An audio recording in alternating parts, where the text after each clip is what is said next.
बात होगी कुछ वेदर अपडेट्स की। बदलते मौसम की सूरत हाल के बारे में आपको बताएं कि मुल्क के बेशतर इलाकों में मौसम खुश्क और मैदानी इलाकों में गर्म रहने की पेशगोई की गई है, जबकि कराची में हीट वेव के लिए अलर्ट रहने को कहा गया है। तो मैं ये रेकमेंड करूंगा, एडवाइस करूंगा, क्योंकि टेम्परेचर बढ़ेगा, बताया जा रहा है कि 36 के करीब जाएगा, लेकिन it would feel like 41 42। Humidity भी बढ़ेगी, हवा में नमी का तनासुब भी बढ़ेगा। इसीलिए बहुत ज़रूरी है कि आप एहतियात करें, हाइड्रेटेड रखें अपने आप को, छतरी का इस्तेमाल करें अगर धूप में चलना है।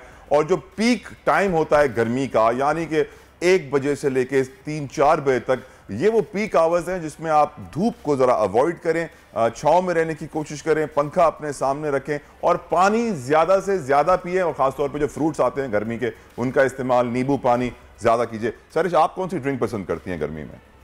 नींबू पानी। नींबू पानी? हाँ।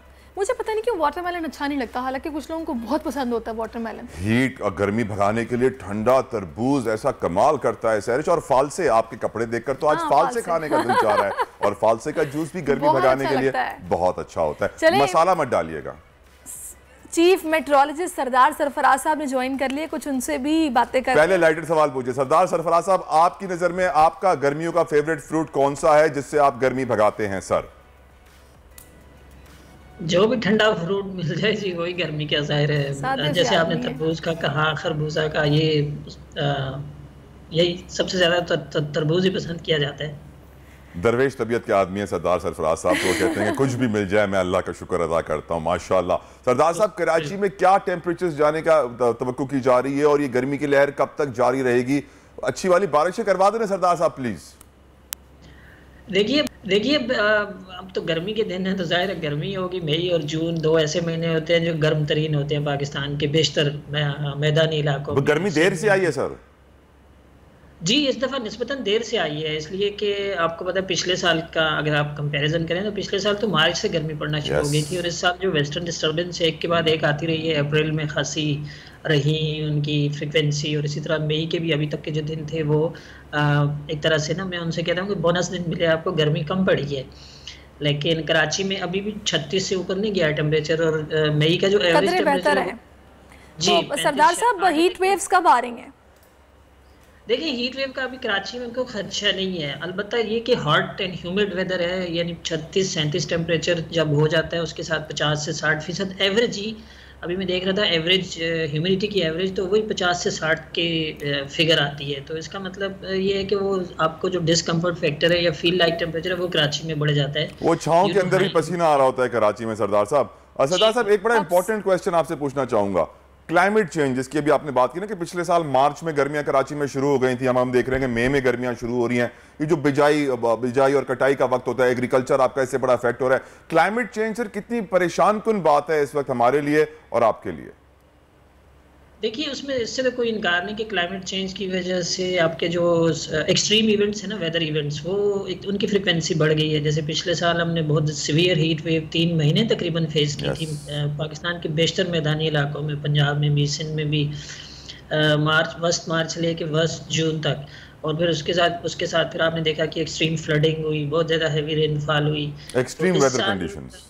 जी, इस साल भी उसी का एक कुछ असर आप कह सकते हैं कि जो वेस्टर्न डिस्टर्बेंस एक अनयूजुअल रहा कि पूरा अप्रैल आपका वेट गया। इसी तरह से मई के भी शुरू के 8-10 दिन बहुत, हत्ता के पहाड़ी इलाकों में बर्फबारी भी हुई। उसके साथ साथ खासकर जो हेल स्टॉर्म हुआ तो वो बड़ा सीवियर था, उसने फसलों को बड़ा शदीद नुकसान पहुँचाया कुछ इलाकों में, पंजाब के और फिर शुमाली पंजाब खासकर, और केपी के कुछ इलाकों में।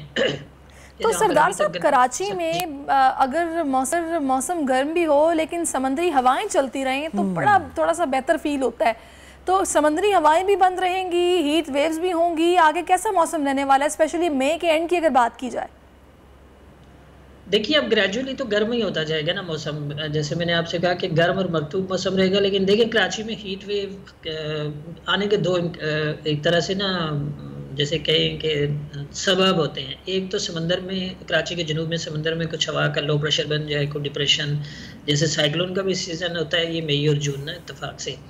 तो उस तरह की कोई एक्टिविटी हो जाए तो फिर सी ब्रीज आपकी ब्लॉक हो जाती है, और उसके बजाय लैंड की विंड जब चलना शुरू हो जाए तो वो एक तरह से हीट वेव का सबब बनता है। और दूसरा ये कि लैंड के ऊपर अपर एटमॉस्फेयर में यानी 10,000 फीट से ऊपर की जो वो होती है, उसमें हाई प्रेशर बन जाए तो फिर इस तरह का फिनोमेना होता है। लेकिन अगले 8-10 दिन कम से कम कराची में कोई ऐसी उस तरह की हीट वेव का इम्कान नहीं है। अलबत्ता मौसम गर्म और मरतूब जरूर रहेगा। बारिशें कितनी होंगी? मतलब एक वो हमने टाइम भी कराची में देखा है कि बाकायदा गाड़ियां तैर रही थी पानी में, रोड्स पे ये सूरत हाल। कराची जितना खोदा हुआ है, टूटा हुआ है ना, इस दफा तैरेंगे नहीं, सीधा खड्डे में नीचे गिरेंगी। वाकई सरदार साहब, बारिशों का बताएं क्या सिचुएशन बनेगी? देखिए, जैसे मैंने आपसे कहा ना कि मई और जून ऐसे 2 महीने होते हैं कि जिनमें साइक्लोन या कोई डिप्रेशन समंदर में बन जाए तो उसके नतीजे में बारिश हो सकती है। फिलहाल तो उसका कोई इम्कान नहीं है अगले 2-1 हफ्ते तक एटलीस्ट। अब जून के महीने में आप कुछ तवक्को कर सकते हैं। अगर मतलब इस तरह की कोई एक्टिविटी समंदर में होती है तो फिर बारिश होती है। लेकिन जो बाकायदा मानसून है वो तो आपको पता है जुलाई से स्टार्ट होता है। इस साल जुलाई से लेकर सितंबर तक मानसून का दौरानिया होगा, उसमें निस्बतन कम बारिशें हैं जो अभी की हमारी इनिशियल फोरकास्ट है या इनिशियल असेसमेंट है, बल्कि पूरे साउथ एशिया में बारिश है। चलें, ये भी अच्छी बात है, वरना जो हमारे मुल्क में हालात हैं, बारिशें भी फिर जहमत बन जाती हैं। अग्रीड। बहुत ज़रूरी है सैरिश कि हम जब भी वेदर का डिस्कस करें हम क्लाइमेट चेंज को डिस्कस करें। सरदार सरफराज साहब, मेरी बड़ी कोशिश होती है कि मैं थोड़ी बहुत अवेयरनेस क्रिएट करूँ क्लाइमेट चेंज के हवाले से, क्योंकि क्लाइमेट के अंदर 3 चीज़ें हैं, हवा है, पानी है, ज़मीन है। हमें ज़मीन का भी ख्याल रखना है, हवा का भी करना है, पानी का भी करना है, लेकिन हम इतने केयरलेस हैं एज ए नेशन पाकिस्तानी, हमें परवाह नहीं होती और हम वही कचरा, गंद, बगलात, धुआं फैलाते रहते हैं, परवाह नहीं करते हैं। लेकिन एक चीज़ जो सरदार सरफराज साहब हम लोग सब कर सकते हैं वो है प्लांटेशन ड्राइव, शजरकारी की मुहिम। अपने घरों में पौधे लगाइए, अपने इलाकों को ग्रीन कीजिए। मेरी नज़र में कराची को शदीद ज़रूरत है ग्रीनरी की। हमने एक ऐसा पौधा यहाँ पे हर कोने कोने में लगा दिया है जो कि ऑक्सीजन नहीं देता है, कार्बन डाइऑक्साइड देता है। सैडली अच्छे पौधे ही मौजूद हैं। आप क्या रिकमेंड करेंगे सरदार सरफराज साहब?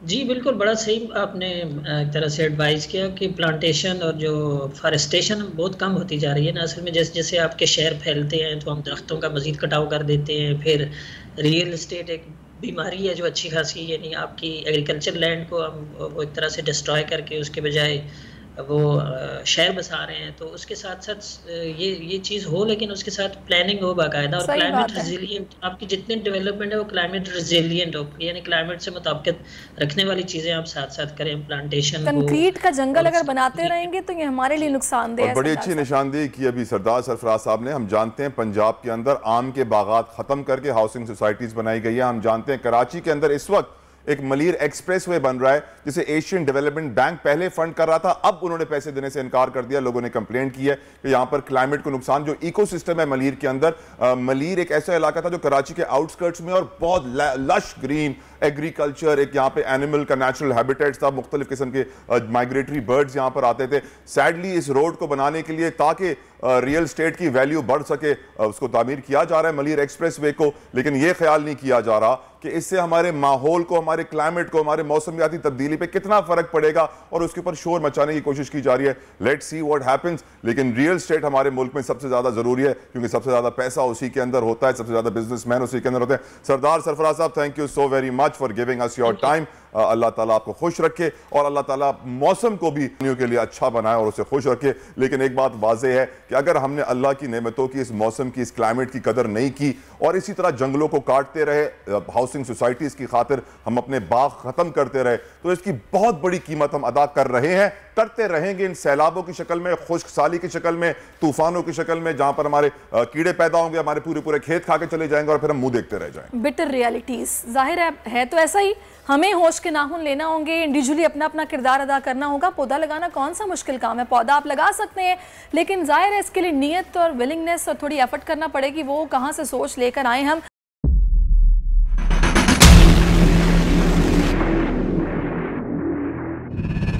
अदालती अहकामात के बावजूद कराची में शेख शेख के घर को गैर कानूनी तौर पर मिसमार कर दिया गया है। बोल के खिलाफ इंतकामी कार्रवाइयों में तेजी। कराची में को चेयरमैन शुएब शेख का घर गिरा दिया गया। बोल के खिलाफ इंतकामी कार्रवाइयों का सिलसिला जारी है।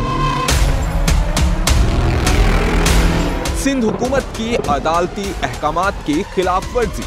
सिंध हाई कोर्ट का स्टे ऑर्डर नजरअंदाज। सेक्रेटरी बल्दियात Najam Shah, director land Sabal Islam, director anti encroachment Imran Ahmed को नोटिस जारी, administrator KMC director Saifur Rahman, DIG south Irfan Baloch, SSP Keamari Fida Hussain को भी फरीक बनाया गया। इससे पहले जो जुल्म के पहाड़ तोड़े गए शुएब अहमद शेख की जबानी से 60 दिन का वक्त होता है, 102 दिन के बाद मैं जीत गया, केस बरी हो गया, 102 दिन के बाद अपील फाइल की, एक्सेप्ट कर ली। नहीं करते ना एक्सेप्ट, खत्म हो जाता ना जुल्म यार। भरी अदालत में मुझे बरी कर दिया, फिर पता नहीं क्या हुआ, 2.5 घंटे बाद का नोट बिफोर, मैं नहीं सुनता ये केस, खड़े रहते अपने फैसले पे, मिट जाता जुल्म। अल्लाह ताला ने बिठाया इस इन कुर्सियों पे इनको यार, ये अल्लाह ताला की तरफ से फैसले करने हैं। तो या तो ये फैसले आएंगे, जुल्म मिट जाएगा, या कौम खड़ी हो जाएगी जुल्म के खिलाफ। हर मुश्किल के बावजूद बोल हकीकी सहाफत करता रहेगा। सब्सक्राइब करें और बेल दबाएं ताकि कोई खबर रह न जाए।